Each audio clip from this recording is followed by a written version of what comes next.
Salut! Une vidéo pour vous expliquer comment je fais pour descendre et remonter le diff Ranger sur ma bitube. Donc c'est pas le ZF des Ghibli et QP4.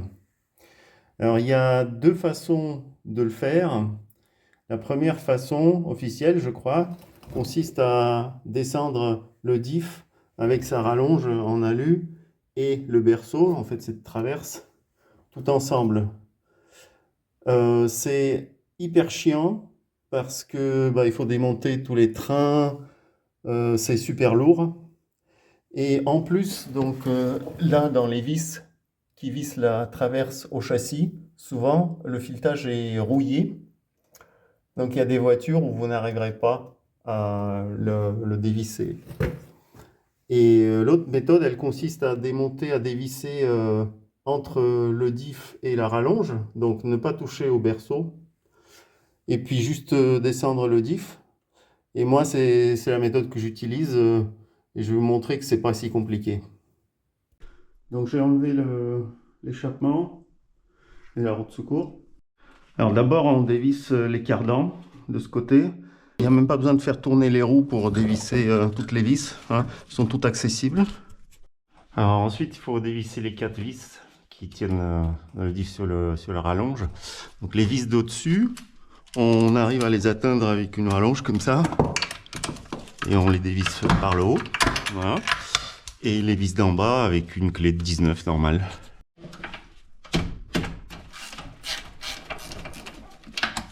Alors maintenant, il reste que ces deux vis là. Donc je vous déconseille de dévisser là et essayer de sortir, descendre. Ça marchera pas. Il faut dévisser ces deux vis et ensuite faire descendre le diff. Donc il va pas juste tomber comme ça, en fait il va se coincer un peu si vous enlevez les axes. Bon, il peut tomber, hein, bien sûr, mais en fait il y a des rondelles d'ajustement ici. Alors ce qu'il faut, vous voyez là, les roues sont levées. Et en fait, il faut plutôt les poser quand on dévisse et quand on enlève le diff. Pourquoi? Parce que quand elles sont en l'air, donc les triangles sont dans cette position-là, avec les ressorts qui poussent sur les triangles. Et en fait, les triangles ont tendance à faire pivoter le berceau là, dans ce sens-là. Donc, faire remonter le diff. Si vous posez les roues, ça va faire l'effet inverse, c'est-à-dire que la traverse, elle va plutôt basculer dans le sens vers le sol. Et ça va faciliter et... Bon, pour enlever ça va, mais pour remettre surtout le diff pour l'enquiller dans la rallonge, il vaut mieux que la rallonge regarde un peu en bas ou au moins ne regarde pas en haut.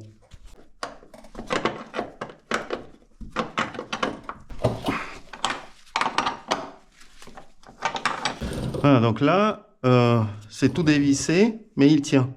Parce que le raccord là, c'est très serré là, ça s'enquille, vraiment, il va pas tomber tout seul le truc.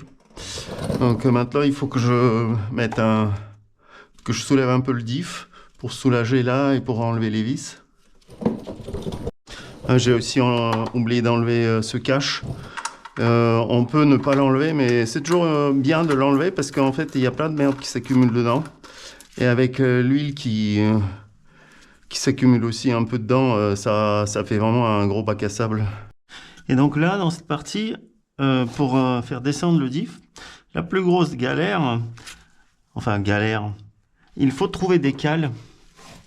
Ici, vous voyez, donc là, j'ai le cul qui s'appuie là sur le plateau, mais là-bas, j'ai beaucoup d'espace. Il faut trouver des cales en bois qui correspondent bien à ce jour, parce que quand on va remettre le diff, il va falloir vraiment bien ajuster pour réussir à aligner les deux pièces, et vaut mieux que ça soit assez précis. Ouais, un autre truc que j'ai oublié de faire, c'est d'attacher les cardans.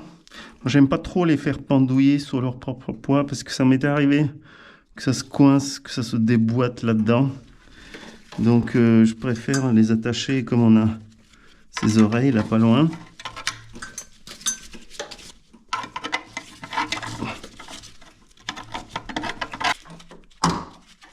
Voilà. Ça sort. Et là ressort. Donc on a les... Aïe! On a les cales qui sont là-dedans, là, qui tombent. Bon, vaut mieux retenir comment elles étaient, où elles étaient. Donc voilà, les deux sont là, et il y en a une là et une là, ou les deux, je sais plus. Ouais, je crois que c'est les deux qui sont comme ça. Et donc là, je vais commencer à descendre le diff. Vous allez voir, il va se décaler petit à petit. Et en fait, c'est une des difficultés. C'est qu'il va là, il va coincer là. Il va se coincer. Alors au démontage, ça pose pas de problème. Mais au remontage, donc là par exemple, j'ai un truc qui ne veut plus descendre. Hop, voilà. Son propre poids, il va quand même réussir. Ah ben non. Il faut que je pousse un peu là. Mais au remontage, c'est une petite galère. En fait, il faut mettre de la graisse quoi pour que ça passe mieux. Voilà. Voilà. Donc là, il est désaccouplé. Enfin, il est dévissé, mais il n'est pas désaccouplé. Et en fait, c'est pas si simple à faire. Ah, je vais lever un peu. Non, pas que je vais pas lever. C'est pas si simple à faire.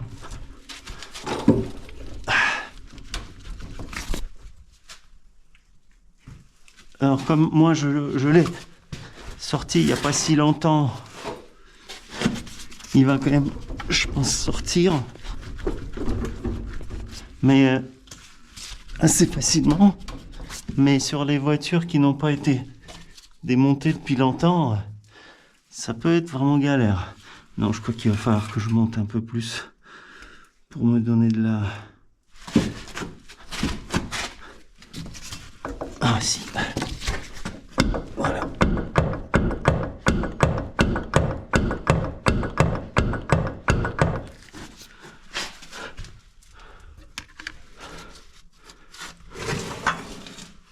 Ah, il veut pas.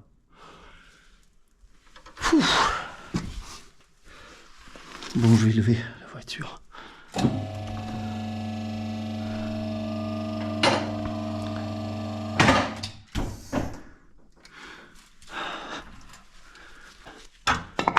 Les cales que j'avais mises ne suffisent plus.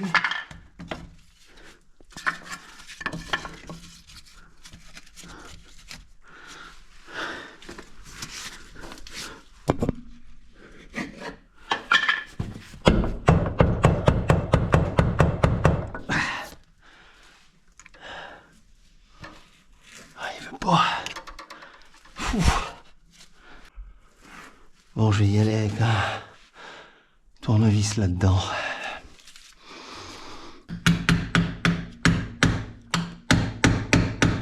J'aime pas trop ça, parce que ça nique les portées. Et là, c'est bon. Je crois qu'il s'est déboîté là. Ouais. Voilà. Alors le problème, c'est que là, le nez, il tient sur le raccord. Et c'est pas bon. Ouais. Idéalement, il faudrait redescendre les roues. Ouais, c'est pour ça qu'il fallait pas le faire. En fait.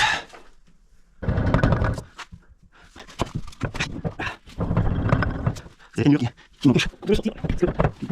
C'est bon.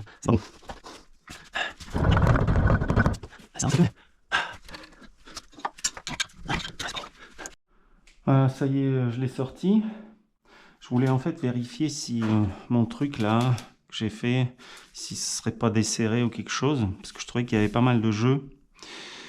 Ça c'est donc le système, j'avais remplacé le système d'origine où il y a encore un raccord supplémentaire avec des cannelures à ce niveau-là.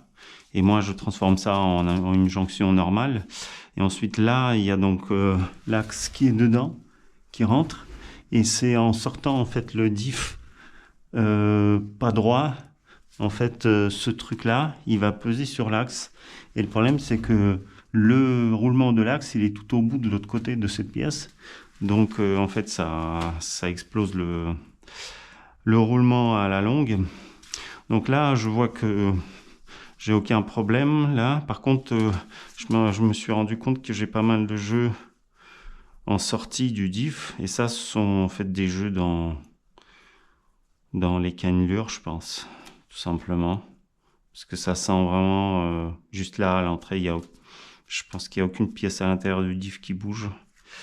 Et là, il y a bien sûr un jeu dans le diff lui-même, mais il est beaucoup plus difficile à faire bouger comme ça le diff en l'air, parce que c'est quand même assez serré. Enfin, il y a une précontrainte en fait. Alors, il y a un truc au sujet de ces diffs, des biturbo avant les diffs ZF, qu'il y a sur les Ghibli 3002 et tout ça, QP. C'est que c'est la précharge de l'arbre primaire. En entrée, à l'intérieur de cette pièce, il y a un écrou. Et quand on le serre, donc il y a des roulements coniques. Il y a des roulements coniques comme ça et comme ça. Donc l'arbre primaire tient dessus. Et ensuite, il y a une précontrainte qui est appliquée pour qu'il soit précontraint ces roulements.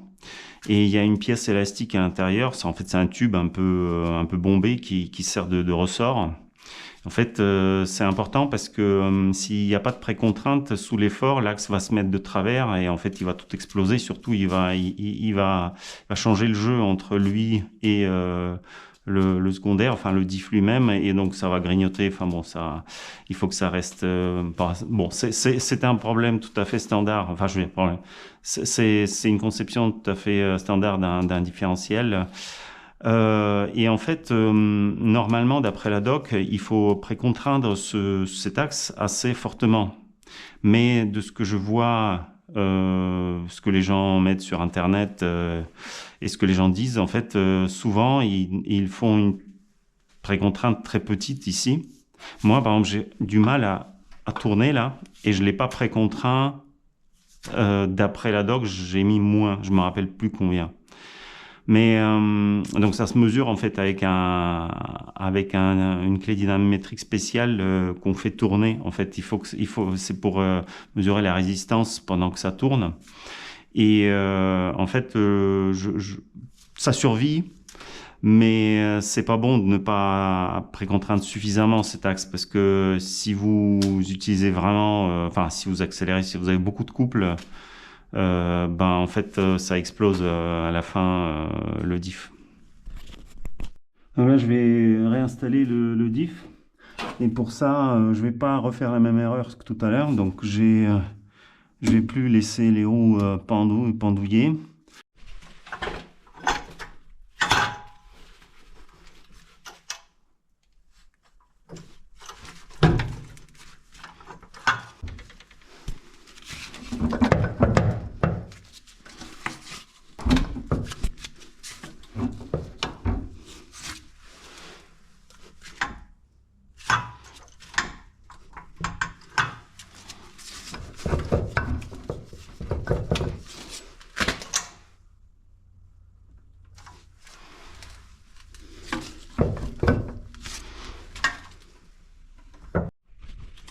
J'avais arrêté de filmer mes souffrances pour réussir à aligner les deux pièces là.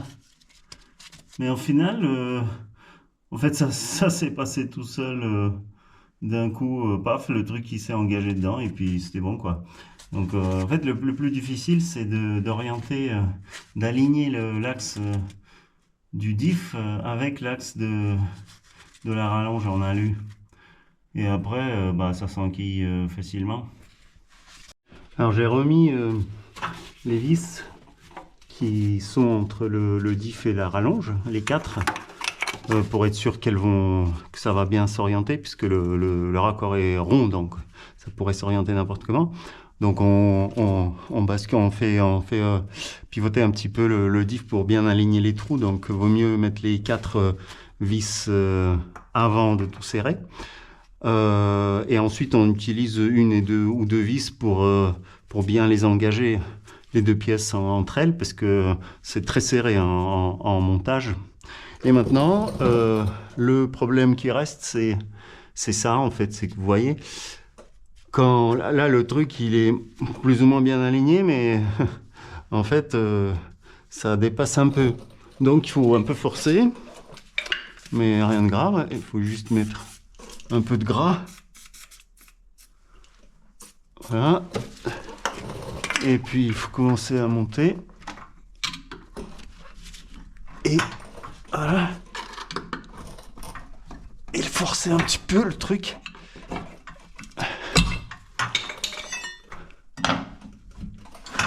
Hop, et hop. Et voilà.